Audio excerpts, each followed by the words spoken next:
الحمد لله أستعينه وأستغفره ونعوذ بالله من شرور أنفسنا ومن سيئات أعمالنا من يهده الله فلا مضل له ومن يضلل فلا هادي له ونشهد أن لا إله إلا الله وحده لا شريك له ونشهد أن سيدنا وسندنا وحبيب طبيب ربنا ومولانا محمد صلى الله عليه وعلى آله وأصحابه وبارك وسلم أما بعد فأعوذ بالله من الشيطان الرجيم بسم الله الرحمن الرحيم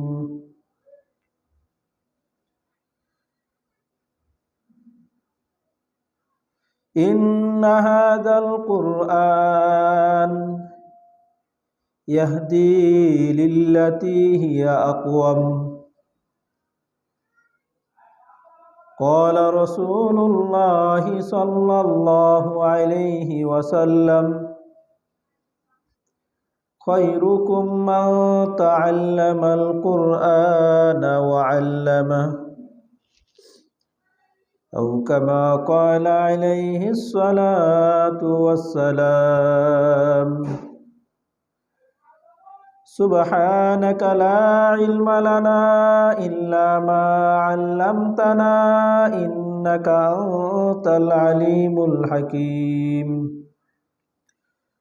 سبحانك لا فهم لنا إلا ما فهمتنا إنك أنت الجواد الكريم আমরা সকলেই দুরূদ ইব্রাহিম পড়ি আল্লাহুম্মা সাল্লি আলা মুহাম্মাদিন ওয়া আলা আলি মুহাম্মাদ কামা সাল্লাইতা আলা ইব্রাহিম ওয়া আলা আলি ইব্রাহিম ইন্নাকা হামিদুম মাজিদ আল্লাহুম্মা বারিক আলা মুহাম্মাদিন ওয়া আলা আলি মুহাম্মাদ كما باركت على إبراهيم وعلى آل إبراهيم إنك حميد مجيد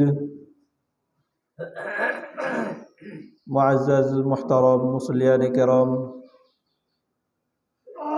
মহান আল্লাহ জাল্লা শানুহুর দরবারে লাখো কোটি শুকর লাখো কোটি সুজুদ যে মহান আল্লাহ তাআলার অপার মেহেরবানিতে আমরা আল্লাহ তাআলার ঘর মসজিদের মাঝে আল্লাহ তাআলাই আমাদেরকে তৌফিক দান করেছেন সেজন্য সে মহান আল্লাহ তাআলার দরবারে দিল থেকে কালিমাতুশ শুকর আদায় করি সকলে বলি আলহামদুলিল্লাহ আলহামদুলিল্লাহ গত সপ্তাহে আমরা মহান আল্লাহ তাআলার গ্রন্থ ঐশী গ্রন্থ কুরআনুল কারীম এর গুরুত্ব ফাজাইল ফজিলত নিয়ে আমরা আলোচনা শুনতেছিলাম এই কুরআনুল কারীম এর ফজিলত আমরা একে একে শুনেছিলাম কয়েকটি ফজিলতি আমরা শুনেছিলাম।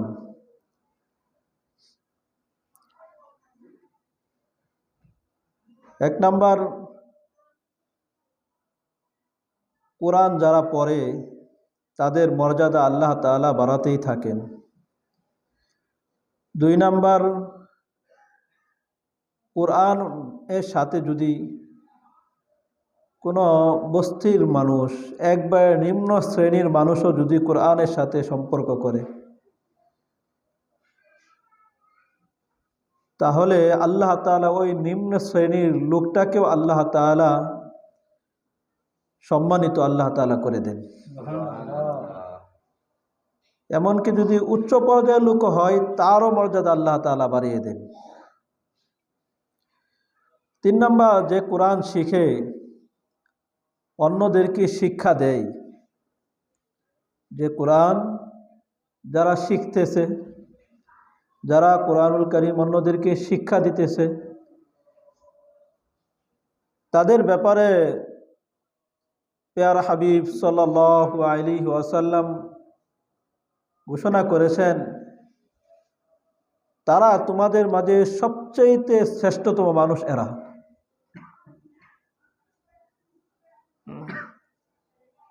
সুনানে তিরমিজির 2909 নম্বর হাদিস, হযরত আলী রাদিয়াল্লাহু তাআলা আনহু থেকে বর্ণিত। তিনি বলেন, قال رسول الله صلى الله عليه وسلم, রাসূলুল্লাহ সাল্লাল্লাহু আলাইহি ওয়াসাল্লাম বলেছেন,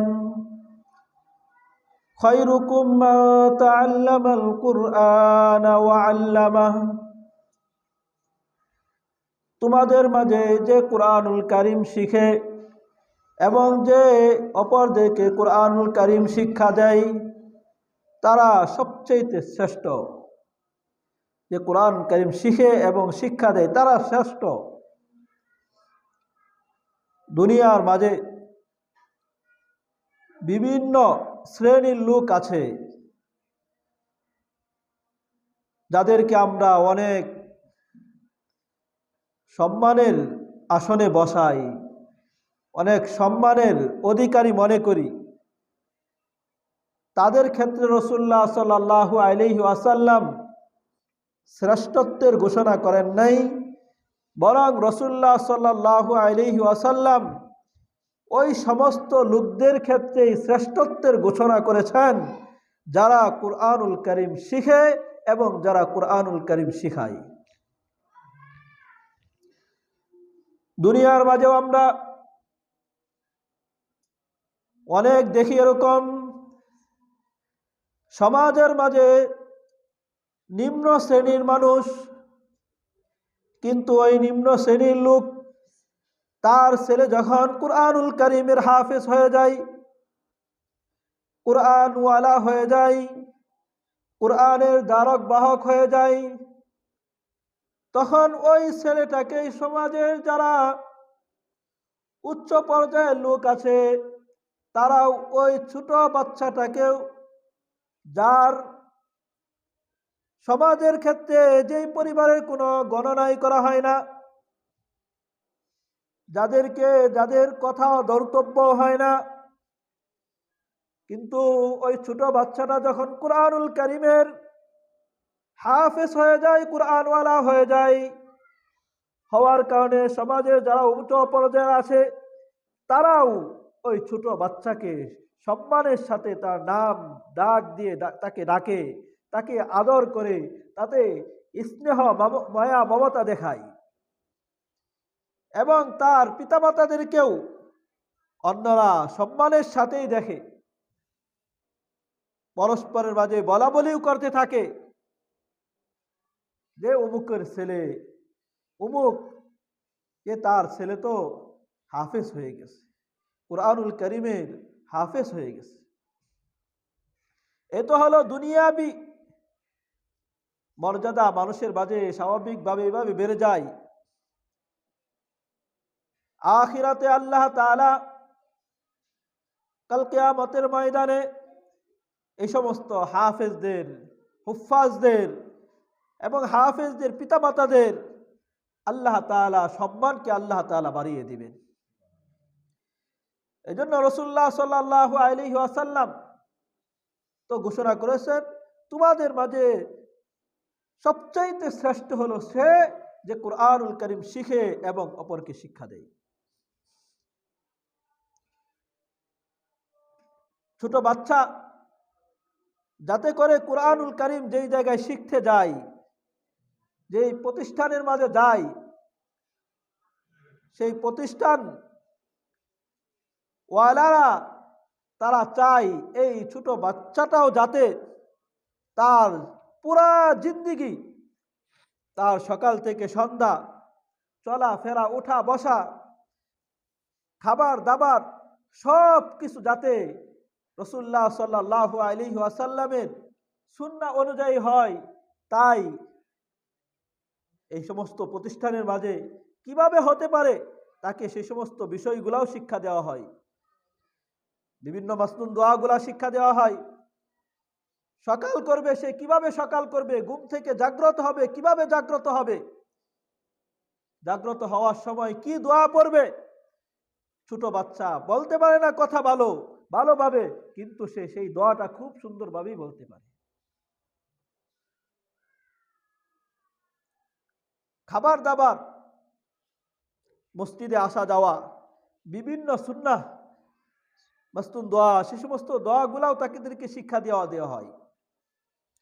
আর রাসূলুল্লাহ সাল্লাল্লাহু আলাইহি ওয়াসাল্লাম তিনিও তার জামানায় ছোট বাচ্চাদেরকেও এইভাবে তাদেরকে শিক্ষা দিতেন।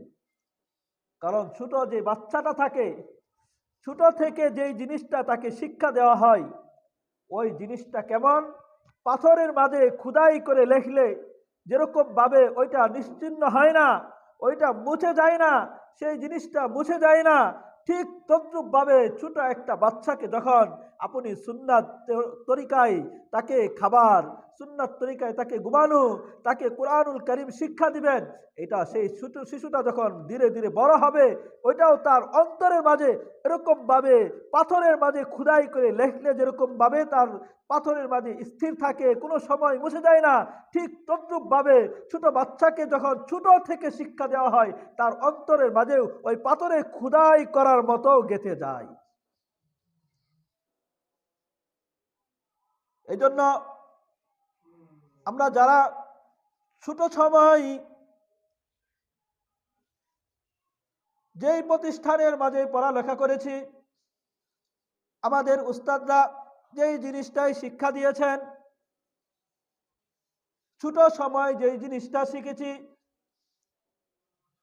সেই জিনিসটা যতই বয়স হয়ে যাক না কেন, তাকে যদি জিজ্ঞাসা করা হয় আপনি ছোটবেলায় কি শিখেছেন, তখন সে ঠিকই অনর্গল সেই জিনিসটা বলে দেয়, এই শিখেছি খুব সুন্দরভাবে বলে দেয়, সুন্দরভাবে লিখে দেখে দেয়।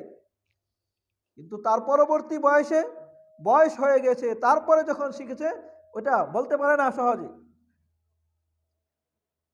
ছোট বাচ্চাদেরকে তাদেরকে সুন্নতের উপর উঠানো, তাদেরকে মাসনুন দোয়াগুলা শিক্ষা দেওয়া, তাদেরকে কুরআনুল কারীমের শিক্ষা দেওয়া, তাদেরকে হাদিস শিক্ষা দেওয়া, এটা হলো একটা বড় উপযুক্ত এক সময়।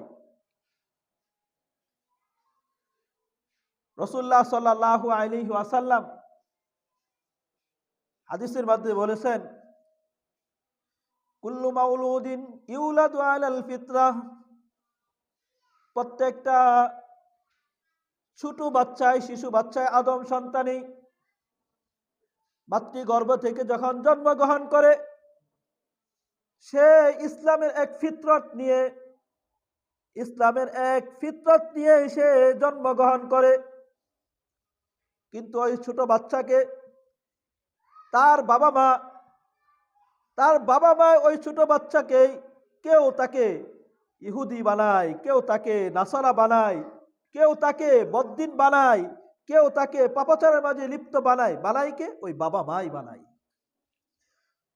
কারণ ওই বাবা মা ছোট বাচ্চা তাকে যে জিনিসটা শিক্ষা দেওয়ার উচিত ছিল, সেই শিক্ষা দিয়ে অন্য জিনিস যে সমস্ত জিনিস আল্লাহ তাআলা নাফরমানির জিনিস, সে সমস্ত জিনিস শিক্ষা দেয়। ছোট বাচ্চা মাতৃগর্ভে থাকে, সে মাতৃগর্ভে থাকে, কিন্তু ওই গর্ভে থাকা অবস্থায়ও ওই ছোট বাচ্চাটা মা কি করে, মা কি শুনে, ওইটা সে শুনতে পারে। কুলে থাকে, মার দুধ পান করে, কিন্তু সে ছোট থাকতে পারে, কথা বলতে পারে না, কিন্তু মা কি করে ওগুলাকে দেখে। যেন বলে যে মায়ের কুল ছোট বাচ্চাদের একটা প্রতিষ্ঠান, শিখানোর এক প্রতিষ্ঠান। এই জন্য আমরা অনেক সময় পূর্ববর্তীতে আমাদের আসলাফ তাদের এরকম ঘটনা শোনা যায়, মা কুরআনুল কারীমের হাফেজ বা মা কুরআনুল কারীমের অর্ধ হাফেজ ছিল, 15 পারার মুখস্থ ছিল, ছোট বাচ্চাকে কোলে নিয়ে যখন দুধ পান করাতো, তখন ওই কুরআনুল কারীম তেলাওয়াত করত। কুরআনুল কারীম তেলাওয়াত করার কারণে ওই ছোট বাচ্চাকে যখন বড় হয়, মাদ্রাসায় নিয়ে যাওয়া হয়, উস্তাদ তাকে বলে, তুমি বলো আউযু বিল্লাহি মিনাশ শাইতানির রাজিম বিসমিল্লাহির রহমানির রহিম। ছোট বাচ্চা আউযু বিল্লাহ বিসমিল্লাহ বলার পরে সূরা ফাতিহা, সূরা বাকারা এইভাবে শুরু করে দিয়ে লাগাতার 15 পারা শুনিয়ে দেয়।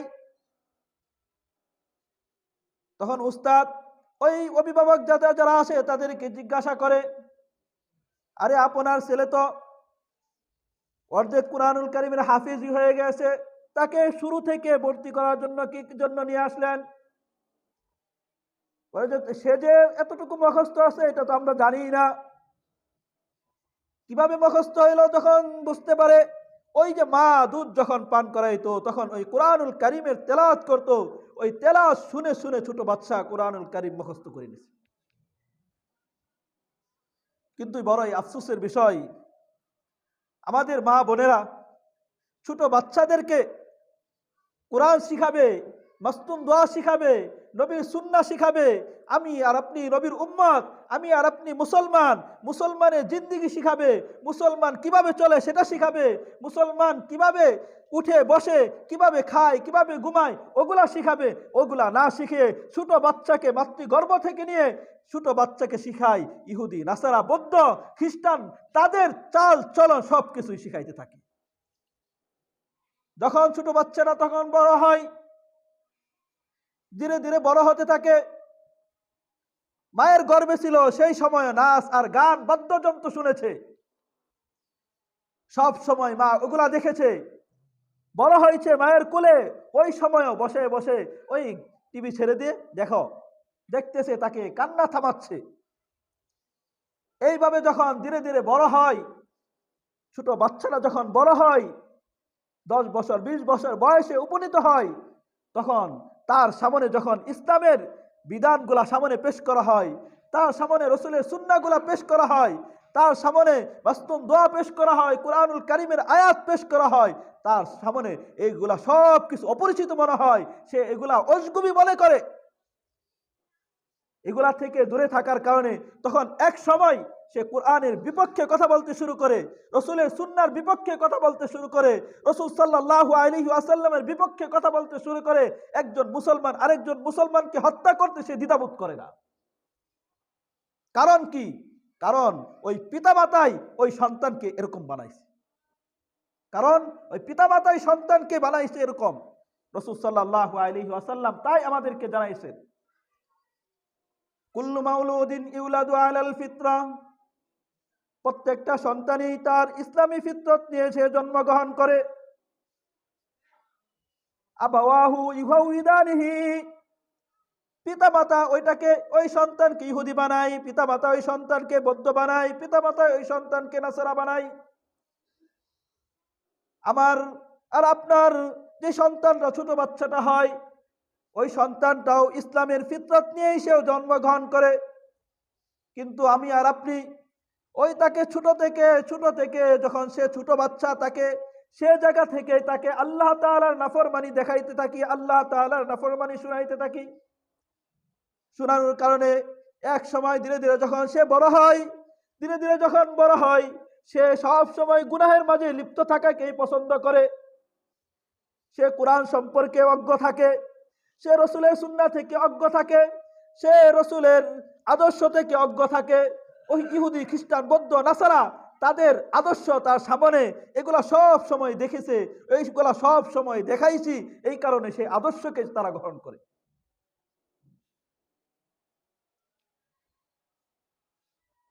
ছোট বাচ্চাকে পিতামাতারাই, এই জন্য আমি আর আপনি, আমার বাচ্চা, আমার সন্তান, এটা বখাটে হওয়ার পিছনে, এই সন্তানটা নষ্ট হওয়ার পিছনে, এই সন্তানটা গাঁজাখুরদের পিছনে চলার পিছনে, এই সন্তানটা কিশোর গ্যাং হওয়ার পিছনে, এই সন্তানটা খুন খারাপের মাঝে লিপ্ত হওয়ার পিছনে পিতামাতার বড় এক অবদান আছে। কারণ এই সন্তানটা যখন অবৈধ পথে চলা শুরু করে, এই সন্তানটা যখন ছোট থেকে আপনি এগুলো অবৈধ জিনিস তাকে দেখাইছেন, টিভির মাঝে, মোবাইলের মাঝে বিভিন্ন সিরিয়াল যখন দেখে, বিভিন্ন নাটক যখন দেখে, বিভিন্ন সিনেমাগুলা যখন দেখে, এগুলার মাঝে কি দেখায়? ওই সমস্ত জিনিসই দেখায়, যে সমস্ত জিনিস অবৈধ জিনিস, ওই সমস্ত জিনিসই দেখায়।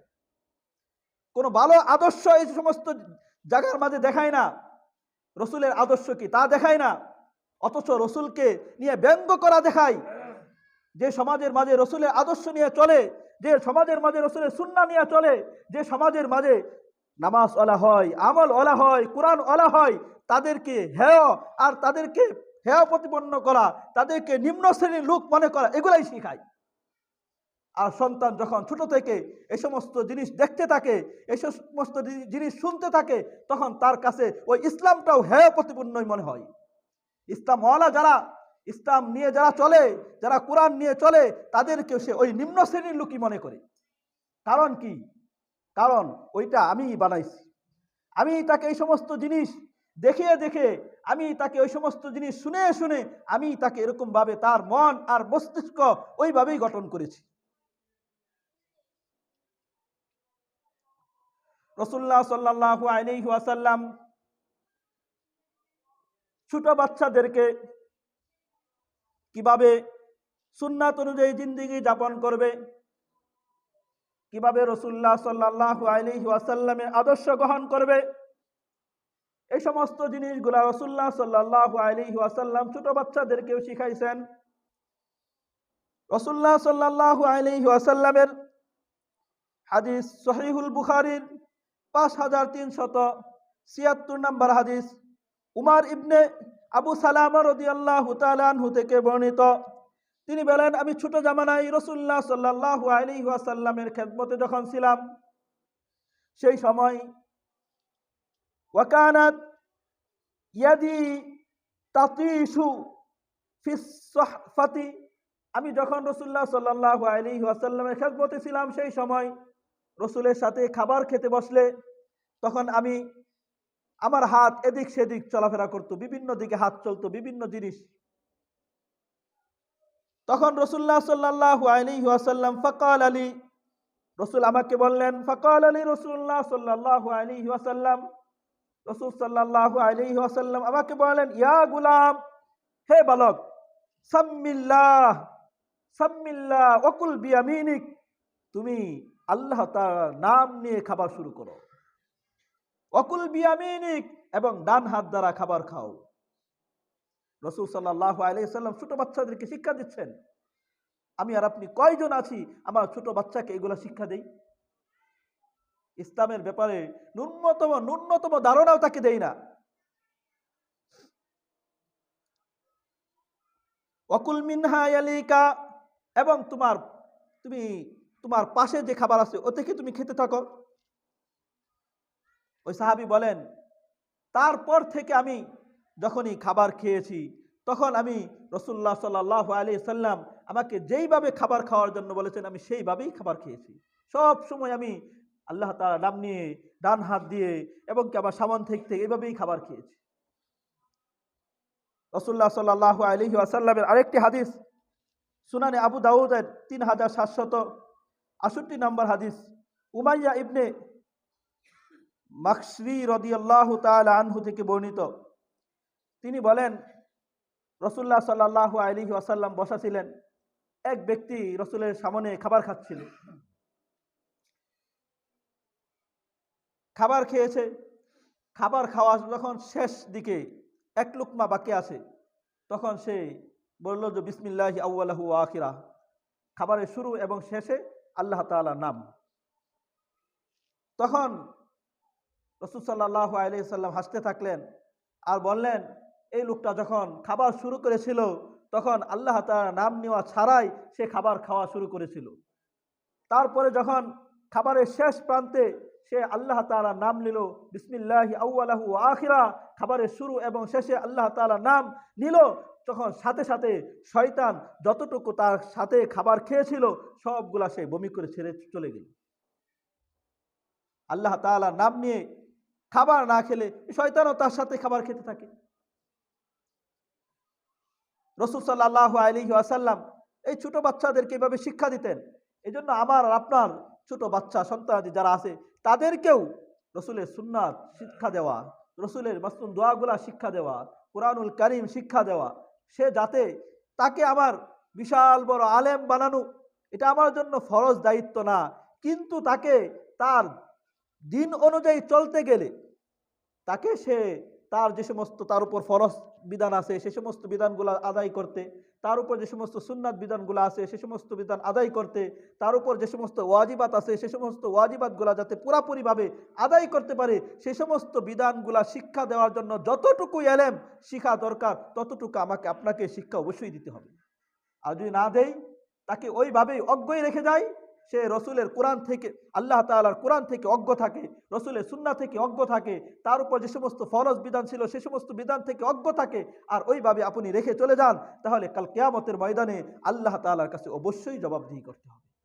জবাব দেওয়ার জন্য প্রস্তুত থাকেন, আপনাকে জবাব দিতে হবে। তোমার উপর জিম্মাদারি ছিল তোমাকে তোমার সন্তানকে তার উপর যতটুকু ফরজ শিক্ষা দেওয়া, তার উপর যতটুকু ফরজ এলেম শিক্ষা দেওয়া প্রয়োজন ছিল ততটুকু তুমি কে জন্য দেও নাই।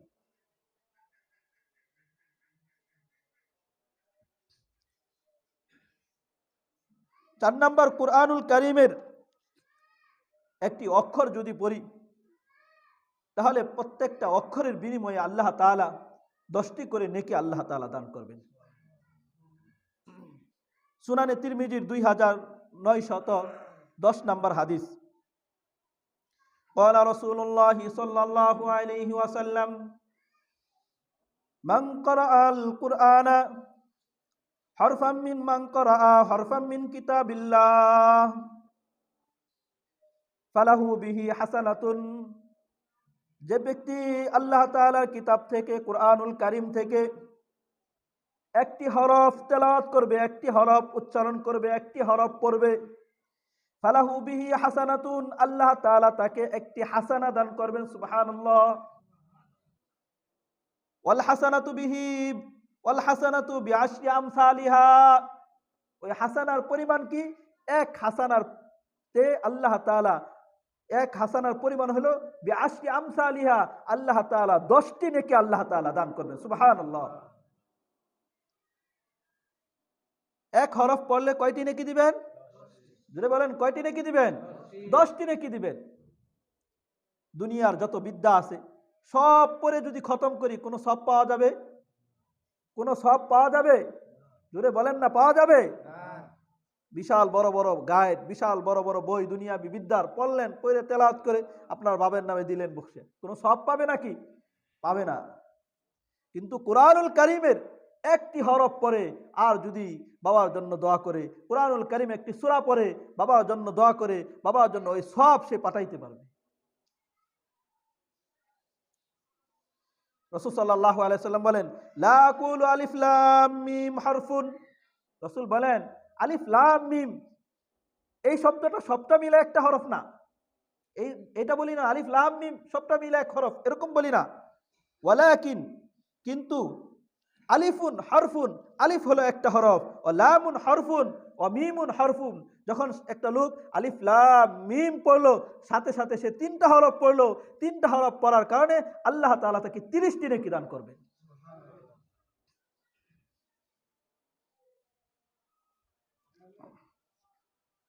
জন্য কুরআনুল কারীমের তেলাওয়াতের মাঝে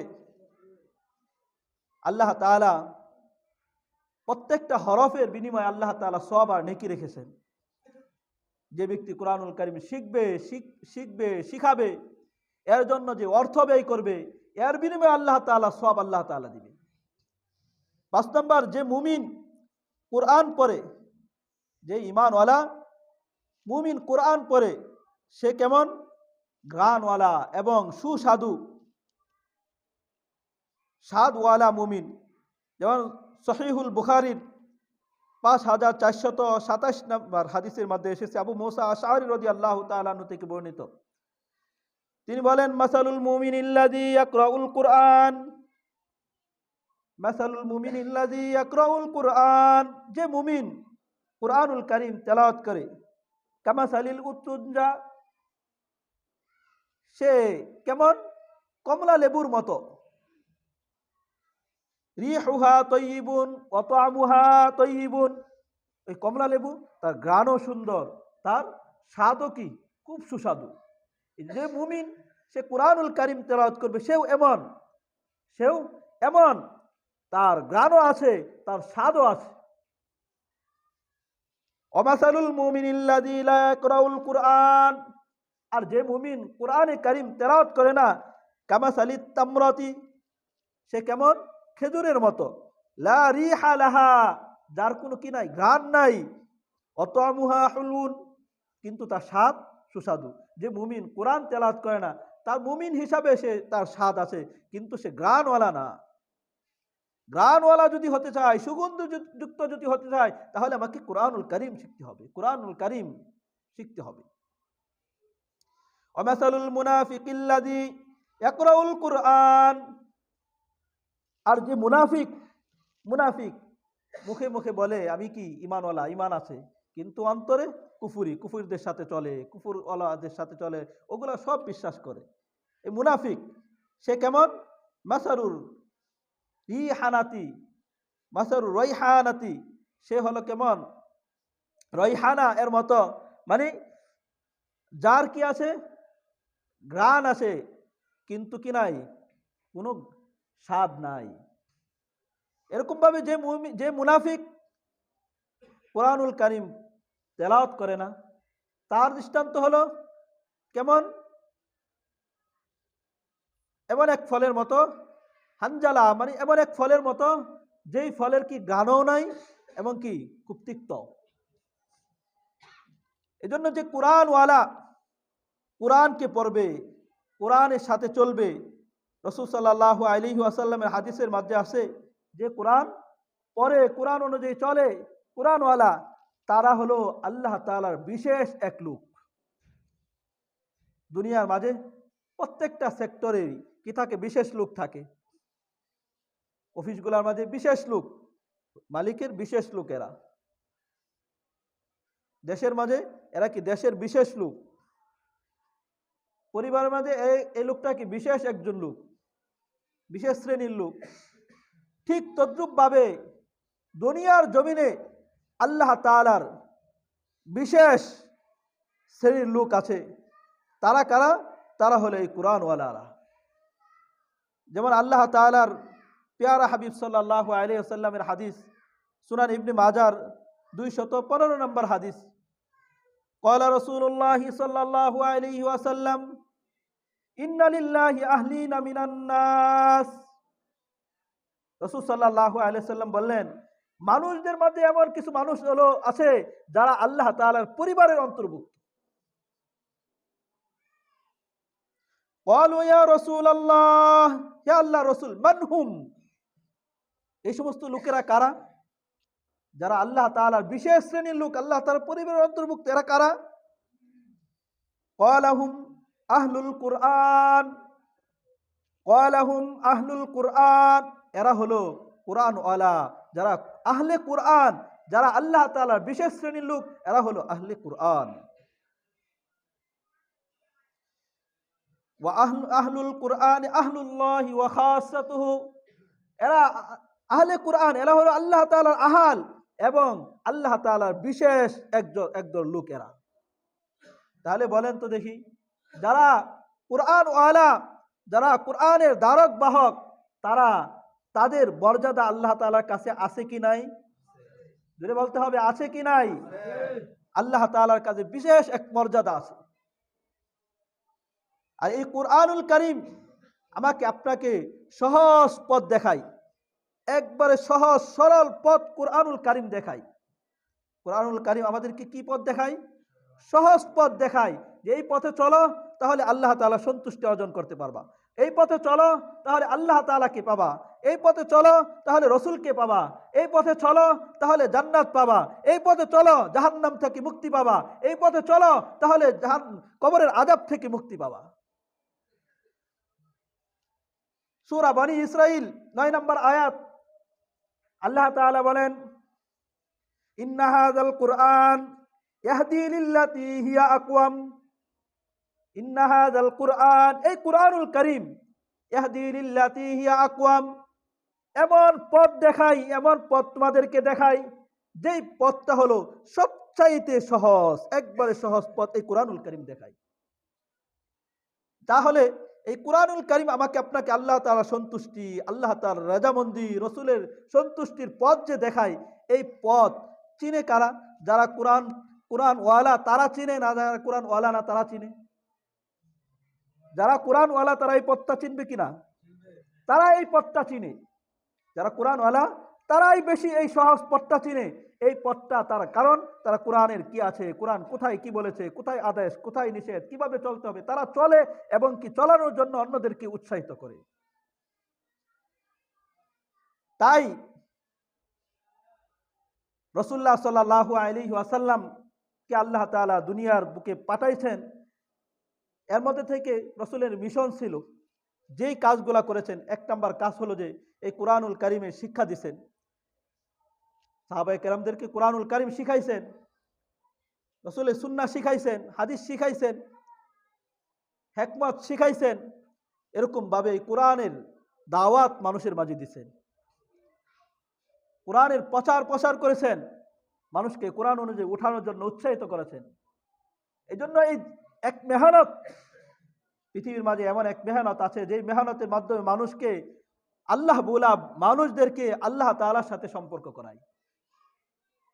সেই মেহনতটা মানুষকে আল্লাহ তাআলার দিকে দাওয়াত দেওয়ার মেহনত বিভিন্ন তরিকায় হতে পারে। আজানের মাধ্যমে আল্লাহ তাআলার দিকে ডাকে, এই যে আপনাদের কাছে কথা বলতেছি, এর মাধ্যমে উদ্দেশ্য এটাই, আল্লাহ তাআলার বড়াই বরত্বের কথা, আল্লাহ তাআলার হুকুমগুলা কিভাবে আমরা মানতে পারি সেই সমস্ত বিষয়গুলো জানানো হয়। কিন্তু বিশেষভাবে একটি, যেটাকে আমরা চিনি দাওয়াতুত তাবলীগ নামে, তারা নিজের জান, নিজের মাল, নিজের সময় নিয়ে, কোনো উদ্দেশ্য থাকে না, নিজের কোনো উদ্দেশ্য নাই, একমাত্র একটাই উদ্দেশ্য, আল্লাহ তাআলা যাতে আমার কি হয়, সন্তুষ্ট হয়, আল্লাহ তাআলার রেজামন্দি হাসিল করতে পারি। এই জন্যই তারা কি করে, মানুষকে আল্লাহ তাআলার দিকে ডাকে। কিন্তু ওই ডাকা, মানুষকে আল্লাহ তাআলার দিকে ডাকা, মানুষকে আল্লাহ তাআলার দিকে আহ্বান করা, এটা বলেন, এটা কি কোন ভাবে হতে হবে? কোরআন সুন্নাহর বাইরে হতে হবে, না কোরআন সুন্নাহ অনুযায়ী হতে হবে? জোরে বলেন, কিভাবে হতে হবে? কোরআন সুন্নাহ অনুযায়ী হতে হবে। আর কোরআন সুন্নাহ অনুযায়ী এই দিনের একটা বিশাল এক কাজ, দিনের একটা বিশাল আঞ্জাম, এটা কোরআন সুন্নাহ অনুযায়ী হচ্ছে কি হচ্ছে না, এই জিনিসটা কারা জানবে? যারা আহলুল কোরআন, নাকি যারা আহলুল কোরআন না? যারা কোরআন ওয়ালা তারা জানবে, নাকি যারা কোরআন ওয়ালা না তারা জানবে? যারা কোরআন ওয়ালা তারাই জানবে। এই জন্যই এক মেহনত, দাওয়াতুত তাবলীগ সারা পৃথিবীর মাঝে এক মেহনত চলতেছিল। কিন্তু এই মেহনতের মাঝে যখন একজন ব্যক্তির মাধ্যমে, এই মেহনতের মাধ্যমে যখন কমে আসলো, সে বিভিন্নভাবে কোরআন বিরোধী কথা বলতে থাকলো, বিভিন্নভাবে হাদিস বিরোধী কথা বলতে থাকলো, তখন উলামায়ে কেরাম তারা জানেন, তারা বুঝেন কোরআন, এই কথাটা কোরআনের সাথে সাংঘর্ষিক হচ্ছে, এই কথাটা হাদিসের সাথে সাংঘর্ষিক হচ্ছে, তখন তাকে বিভিন্নভাবে বোঝানোর চেষ্টা করছে। যে মেহনতটা যাতে এক থাকে, এর মধ্যে কোনো যাতে ফাটল না ধরে, বিভিন্নভাবে বোঝানোর চেষ্টা করেছে। বুঝে বলে যে হ্যাঁ আমি এটা থেকে ফিরে আসলাম, কিন্তু এই আমি ফিরে আসলাম এখন বলে সাথে সাথে পরবর্তীতে কোনো কথা বললেই ওই কোরআন বিরোধী কথা বলা শুরু করে। তখন বলেন এটা কি ফিরা হয়েছে? এটা ফিরা না। এই জন্য এই দাওয়াতুত তাবলীগের ওই একজন ব্যক্তি, যেটাকে আমরা মাওলানা সাদ কান্দলবি নামে আমরা শুনি, যে তিনি এরকম ভাবে কোরআন বিরোধী বিভিন্নভাবে কথা বলতে শুরু করে। ইদানি একটা কথা বলছে, সেটা হলো যে কিছুদিন আগে এক মজমার মাঝে বলছে, সেটা হলো দাওয়াতুত তাবলীগের মেহনতের মাঝে টাকা খরচ যেটা করা হয়, এই টাকা দান করা ছাড়া, এটা হলো এই জায়গায় টাকা দান করলে এটা হবে রসুলের সুন্নাহ। আর অন্য কোনো পন্থায় টাকা যদি দান করেন ওটা রসুলের সুন্নাহ না। তাহলে বলেন, রসুল কি মসজিদের মাঝে দান করে নাই? অথচ মসজিদের মাঝে দান করার জন্য হাদিস আছে। বিভিন্ন বিভিন্ন জিনিসের ক্ষেত্রে, দরিদ্রদের ক্ষেত্রে, আরো বিভিন্ন জিনিসের ক্ষেত্রে যে দানের কথাগুলো আসছে, সেগুলো কোথায় যাবে? এইভাবে যখন সাংঘর্ষিক বিভিন্নভাবে কথা বলতে শুরু করে, তখন তাকে বুঝাইতে পারে না, বুঝাইতে পারে না, তখন তার থেকে যখন আলাদা হয়ে যায় উলামায়ে কেরাম, সমস্ত জম্মে গাফের সমস্ত উলামায়ে কেরাম একদিকে আর সে একদিকে, আর তার যারা অনুসারী তাকে মহব্বত করে ভালোবাসে তারা তার সাথে। এখন তারা এক পর্যায়ে তাদের অনুসরণ করতে করতে করতে করে এক পর্যায়ে কি হয়েছে, আমরা 2018 সালে আমরা দেখেছি তাদের মুখোশ উন্মোচন হয়েছে। তারা কেমন লোক, তারা প্রকৃতপক্ষে কোরআনওয়ালা নাকি? কোরআনওয়ালা যারা, তাদের চরিত্র এরকম হতে পারে না। যারা তাবলীগওয়ালা, তাদের চরিত্র এরকম হতে পারে না। একজন মুমিন আরেকজন মুমিনের গায়ে হাত তুলবে। দুনিয়ার মাঝে সমস্ত ভ্রান্ত দল যারা যত আছে, দুনিয়ার মাঝে যত বেদাতি আছে, দুনিয়ার মাঝে যত ইহুদি খ্রিস্টান বৌদ্ধ নাছাড়া যত দল আছে, সমস্ত দলের টার্গেট একটাই, কি করো, কোরআন ওয়ালা যারা আছে তাদেরকে দুনিয়ার বুক থেকে নিশ্চিহ্ন করো, তাহলে কি হবে, তোমার দল প্রতিষ্ঠিত হবে। এদেরও প্রোগ্রাম একটাই। 2018 সালে তারা শত শত হাজার হাজার উলামায়ে কেরামের মাথার মাঝে আঘাত করেছে, তাদেরকে পুঙ্গ বানাইছে, তাদের শরীর থেকে রক্ত জড়ায় সেই তুরাক নদীর কালো পানিকে লাল তারা করেছিল। এখন আবারই তাদের সেই বিষয়টা আবারই কিছুদিন আগে আমরা, এই যে সামনে 18 তারিখে রাষ্ট্রীয়ভাবে ফাইসালা ছিল। কি ফাইসালা ছিল? যে যারা তাবলীগে দুই দল হয়েছে, দুই দলের মাঝে এইভাবে ফাইসালা ছিল, ইস্তেমার জোর হবে, জোরের পরে ইস্তেমা, সামনে ইস্তেমা হবে, দুই ভাগে ইস্তেমা হবে, এর আগে কোনো প্রোগ্রাম হবে না। বা কাকটাল মসজিদ আছে, ওইটা তাদের মাঝে ভাগ করা ছিল। ওলামায়ে কেরাম যারা আছে তারা 4 সপ্তাহ আর তারা 2 সপ্তাহ, এইভাবেই চলতে থাকবে। আর এপ্রিল মাস যখন আসবে তখন কি হবে, দুই দলের মাঝে স্থায়ীভাবে ফাইসালা করে দেবে, সরকারি ফাইসালা করে দেবে। কিন্তু তারা ওই সরকারের কোনো ফাইসালা কেউ না মেনে, ওলামায়ে কেরাম সামনে ইস্তেমা, জানুয়ারির 31 ফেব্রুয়ারি 1, 2, 3 ইস্তেমা হবে। সেই ইস্তেমার কাজ ওলামায়ে কেরাম, বিভিন্ন হাজার হাজার মানুষ বিভিন্ন জায়গা থেকে আসছে, কাজ আঞ্জাম দিচ্ছে। বিশাল বড় মাঠ, এটা কি একদিনে কাজ হয়ে যাবে? বিভিন্ন খুঁটি গাড়া, বিভিন্ন কাজ তারা আঞ্জাম দিচ্ছে, কাজগুলা করতেছে। সেই জায়গায় মানুষগুলা শুয়া ছিল রাত্রের 3টা 40 বা 4টার দিকে। সেই সময় মানুষগুলা রাত্র ঘুমন্ত অবস্থায় সেই ঘুমন্ত অবস্থায় তারা ওই মাঠ দখল করবে। কি ইদানিং তারা এই আওয়াজ তুলছে, আমরা জোর করবো 5 দিন, 5 দিনের জন্য আমাদেরকে মাঠ খালি করে দিতে হবে। এই জন্য এই আওয়াজ তুলে, অথচ সরকারের ফাইসালা এটা না, এই আওয়াজ তুলে তারা ওই জোর করার জন্য ওই জায়গায় গিয়েছে। যাওয়ার পরে মাঠ দখল করতে হবে। কিভাবে দখল করবে? ওই যে যারা শোয়া ছিল তাদেরকে, ঘুমন্ত ব্যক্তিদের উপর, ওই জায়গায় একটা মাদ্রাসাও আছে, টঙ্গীতে একটা মাদ্রাসা আছে, ওই জায়গায় নুরানি নাজার হেফখানা আছে। ওই মাদ্রাসার ওই জায়গায় ঢুকার পরে মাদ্রাসার ছাত্রদেরকে জিম্মি করে আটকে, উস্তাদ যারা আছে তাদেরকে বেদরভাবে তাদেরকে আহত করে, তাদেরকে বিভিন্নভাবে গালবন্ধ করতে থাকে, তাদের উপর বিভিন্নভাবে প্রহার করতে থাকে। অনেকজনের হাত পা ভেঙে ফেলাইছে। আর আমরা তো শুনেছি এরকম ভাবে প্রহার করেছে, ছুরি দ্বারা, কিস দ্বারা আহত করার পরে 4 জন তো নিহতই হয়েছে, শাহাদ বরণ করেছে। যে সমস্ত দল যারা মানুষদের উপর, একজন মুমিন আরেকজন মুমিনের উপর আঘাত করতে পারে, এরা কোনো হকপন্থী হতে পারে না, এরা কোনো মুসলমান প্রকৃত মুমিন হতে পারে না। রাসূলুল্লাহ সাল্লাল্লাহু আলাইহি ওয়াসাল্লাম বলেন, সিবাবুল মুসলিমি ফুসুকুন ওয়া কিতালুহু কুফরুন। একজন মুসলমান আরেকজন মুসলমানকে গালি দেওয়া, এটা হলো সিবাবুল মুসলিমি ফুসুকুন, এটা হলো ফাসিকি, গুনাহ। ওয়া কিতালুহু কুফরুন, একজন মুসলমান আরেকজন মুসলমানকে হত্যা করবে, এটা হলো কুফরি কাজ। আর যে সমস্ত দলেরা একজন মুমিনের গায়ে হাত তুলতে পারে, আলেমদেরকে নিশ্চিহ্ন করতে চায়, যে সমস্ত দলেরা উলামায়ে কেরামদেরকে দুনিয়ার বুক থেকে নিশ্চিহ্ন করতে চায়, তাদের আলেমের প্রয়োজন নাই, তারা দিন অনুযায়ী কিভাবে চলবে? আলেমদের প্রয়োজন না হলে তাহলে আপনার দিন অনুযায়ী চলার কোনো পন্থা আছে? এর দ্বারা বোঝা যায় বাহিরের কোনো একটা এজেন্ট বাহিরের কোনো একটা চক্র এদের সাথে কাজ করছে, অবশ্যই কাজ করছে, যার মাধ্যমে উলামায়ে কেরামদেরকে নিশ্চিহ্ন করতে চায়, মুসলমানদের মাঝে বিভিন্ন ফিতনা ফাসাদ ছড়াইতে চায়, আমাদের দেশের শান্তিশীল এক অবস্থাকে অস্থিতিশীল করতে চায়। জন্য আমার আপনার পাশেই যেহেতু টঙ্গী ময়দান, আমরাই এর সাথেই থাকি, এই জন্য এই ব্যাপারে আমাদের অবশ্যই সতর্ক হতে হবে। ওদের এই সাতপন্থী যেই জায়গায় পাওয়া যাবে, ওদের বিরুদ্ধে আমাদের রুখে দাঁড়াতে হবে। এরা যাতে কোনো মসজিদে কোনো কার্যক্রম চালাইতে না পারে। আমরা এই ব্যাপারে ঐক্যবদ্ধ তো ইনশাআল্লাহ?